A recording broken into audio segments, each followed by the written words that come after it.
ఇక్కడ చాలా మంది చెప్పే ప్రాబ్లమ్స్ ఇవని చెప్పే కదా. I'm not getting enough leads అంటారు. తర్వాత అట్లాగే people show interest but never by అంటారు. అంటే ఏంటి, ముందు ఇంట్రెస్ట్ చూపిస్తారో తర్వాత కొనట్లేదు అంటారు. నేను ప్రతిరోజు కష్టపడుతున్నాను కానీ నాకు ఎటువంటి సేల్స్ రావట్లేదు అంటారు. ప్రీవియస్గా చాలా కోర్సులు ట్రై చేశాను, చాలామంది ఫ్రీలాన్సర్స్కి నేను మనీ ఖర్చు పెట్టాను, కానీ అక్కడి నుంచి కూడా నాకు ఎటువంటి ఉపయోగం రాలేదంటారు. మనీ అంతా వేస్ట్ అయిపోయిందని చెప్తా ఉంటారు చాలామంది కోర్సులో జాయిన్ అయిన తర్వాత కూడా.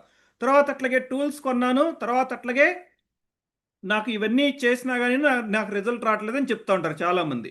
అయితే ఇక్కడ ఇవన్నీ జరిగిన తర్వాత కూడాను ఇక్కడ నాకు సేమ్ స్ట్రెస్సు, ఇదే సిట్యుయేషన్ కొనసాగుతుందని చెప్పేవాళ్ళు ఉంటారు. ఇటువంటి వాళ్ళు నేను హండ్రెడ్స్ ఆఫ్ పీపుల్‌ని రెగ్యులర్‌గా చూస్తా ఉంటాను. అది యూట్యూబ్‌లో గావచ్చు, లైవ్‌లో గావచ్చు, తర్వాత డిఫరెంట్ డిఫరెంట్ 1-to-1 ప్లాట్‌ఫార్మ్స్‌లో గావచ్చు ఇట్లాగా.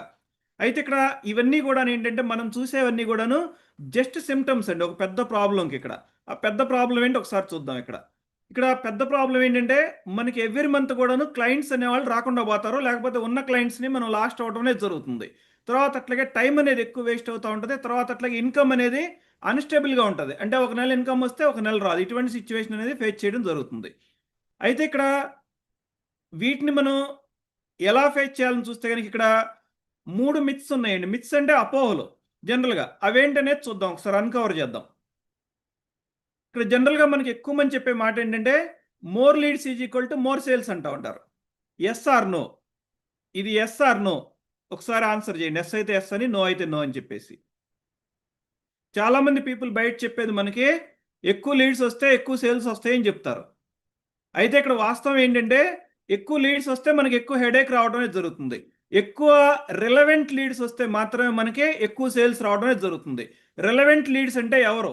మన ప్రొడక్ట్ గురించి, మనం ఇచ్చే సర్వీస్ గురించి, వాళ్ళ ప్రాబ్లంకి ఏం సాల్వ్ చేస్తున్నాం అనేది తెలిసున్న లీడ్స్, ఒక అవగాహన ఉన్న లీడ్స్, వాళ్ళు రిలవెంట్ లీడ్స్. అట్లాగే ఆ ప్రాబ్లంని ఏదైతే వాళ్ళకున్న ప్రాబ్లం ఉందో దాన్ని సాల్వ్ చేసుకోవడానికి రెడీగా ఉన్నటువంటి పీపుల్ అన్నట్టు.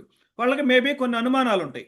ఆ అనుమానాలు ఉన్నప్పుడు మనం వాటిని క్లియర్ చేసినప్పుడు వస్తాయి. సో అది ఎట్లా మనం ప్రాసెస్ చేస్తాం అనేది ఇక్కడ. అన్‌క్వాలిఫైడ్ లీడ్స్ అనేది మనకి టైం అనేది, రిసోర్సెస్ అనేది, మనీ అనేది వేస్ట్ చేయడం జరుగుతుంది. సో ఇక్కడ ఎలా జరుగుతుంది చూడండి ఇక్కడ. మనం వాళ్ళతో ఎక్కువ సేపు మాట్లాడితే మనకి స్ట్రెస్ అండ్ యాంగ్జైటీ పెరగడం అనేది జరుగుతుంది వాళ్ళు అడిగే క్వెషన్స్‌కి. తర్వాత అట్లాగే బెస్ట్ ఆపర్చునిటీస్ అంటే బెస్ట్ పీపుల్ ఎవరైతే ఉన్నారో మన బిజినెస్‌కి వచ్చే వాళ్ళని మనం మిస్ అయిపోవడం అనేది జరుగుతుంది. తర్వాత అట్లాగే మన బ్రాండ్ రెప్యుటేషన్ ఏదైతే ఉందో అది దెబ్బతింటం జరుగుతుంది. ఓకేనా? తర్వాత నెక్స్ట్ వచ్చేసి ప్రాఫిటబుల్ మార్కెట్‌ని ఐడెంటిఫై చేసి, వాళ్ళ ముందు మన మెసేజ్ ఎట్లా ఉండాలన్నది ఇక్కడ మెయిన్ పాయింట్ అండి ఇక్కడ.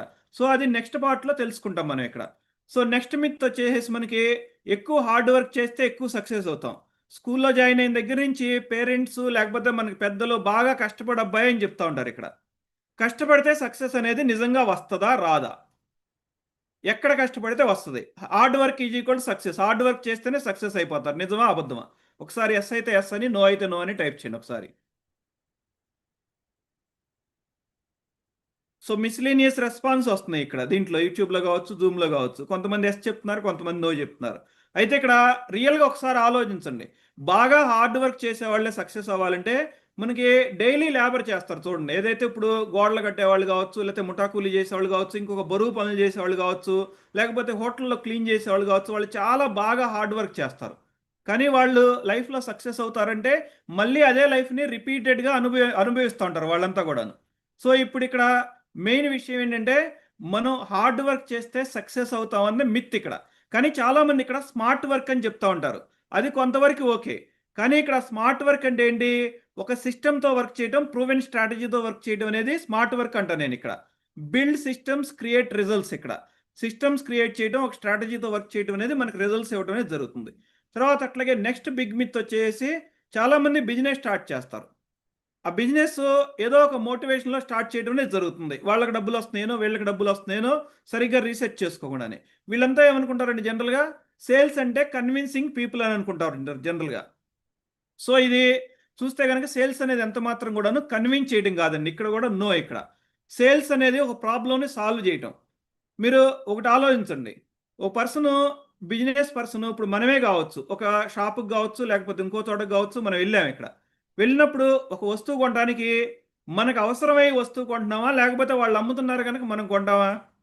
మన ప్రాబ్లమ్ సాల్వ్ చేసుకోవడానికి మనం కొంటాం ఇక్కడ. సో, ఇప్పుడు వాళ్ళు అమ్ముతున్నారనైతే కొనం గదా!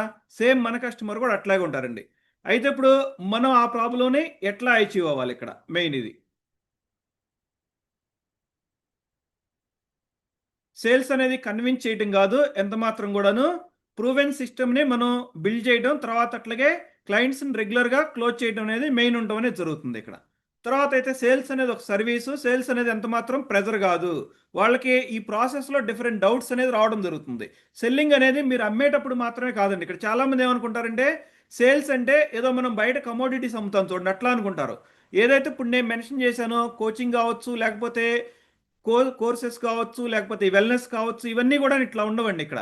కస్టమర్‌కి రియల్‌గా ఒక ప్రాబ్లమ్ ఉందని గూడా తెలీదు. వాళ్ళని ఎడ్యుకేట్ చేసి మనం మీకు ఈ ప్రాబ్లమ్ ఉంది. ఇది ఎట్లా ఎందుకు సాల్వ్ చేసుకోవాలనేది చెప్పడమే ఇక్కడ సేల్స్ ప్రాసెస్ అనేది ఉంటది. అది ప్రెజర్‌తో గాదు ఒక పర్టిక్యులర్ పర్పస్‌తో అవ్వడం అనేది జరుగుతుంది. సో, ఇప్పుడు ఎవరైతే ప్రీవియస్‌గా ఇక్కడికొచ్చారో వీళ్ళంతా గూడాను ఈ డౌట్స్ కావచ్చు, ఇవన్నీ క్లియర్ చేసుకొని ఇక్కడ నాతో కలిసి వర్క్ చేసినటువంటి పీపుల్ చెప్తున్నటువంటి మాటలండి ఇక్కడ. ఎక్కడా గూడాను ఎడ్యుకేషన్ సిస్టమ్‌లో ఎక్కువ స్కిల్స్ గురించి చెప్పరు. ఓన్లీ మార్క్స్ గురించి చెప్తారని చెప్పారిక్కడ దీంట్లో. ఏ పని చేసినా కన్సిస్టెన్సీ మెయిన్ అని చెప్పారు. అంటే ఇవన్నీ గూడాను వాళ్ళ ఒపీనియన్స్ అండి ఇక్కడ. ఏదైతే ఇప్పుడు ఆల్రెడీ కస్టమర్స్‌కొచ్చారో వాళ్ళ ఒపీనియన్స్ ఇక్కడ. తర్వాత అట్లాగే I learned many points but I am writing some of them అని చెప్పారిక్కడ. తర్వాత అట్లాగే బిజినెస్ చేయాలంటే పీపుల్‌కి హెల్ప్ చేసే మైండ్ సెట్ ఉండాలన్నారు. నేను ఆన్‌లైన్‌లో ఏదైనా వర్క్ చేయాలంటే అనుమానంగా ఉండేవాడిని గానీ, ఈ సిస్టమ్ చూసిన తర్వాత నాకు జెన్యూన్ అనిపించిందని చెప్పారు. తర్వాత అట్లాగే చందన గారు 6 స్టెప్స్ ప్రాసెస్ ఎక్స్‌ప్లెయిన్ చేశారు. చెప్పారిక్కడ. తర్వాత అట్లాగే డబ్బులు రావాలంటే మైండ్ సెట్ కరెక్ట్‌గా ఉండాలని చెప్పారు. ఇవన్నీ గూడాను కొన్ని చిన్న చిన్నటువంటి టెస్టిమోనియల్స్ అండి. ఇక్కడ వింటే వాళ్ళ సక్సెస్ స్టోరీస్ ఇవన్నీ గూడాను. వాళ్ళ ఒపీనియన్స్ ఇవన్నీ గూడాను. డిజిటల్‌గా లీడర్‌గా ఎదగడం ఎట్లా అని చెప్పేసి. అయితే ఇప్పుడు మీ బిజినెస్‌లో గూడాను డిఫరెంట్‌గా మీరు వీటిని అన్నిటిని రెగ్యులర్‌గా చూస్తా ఉంటారు.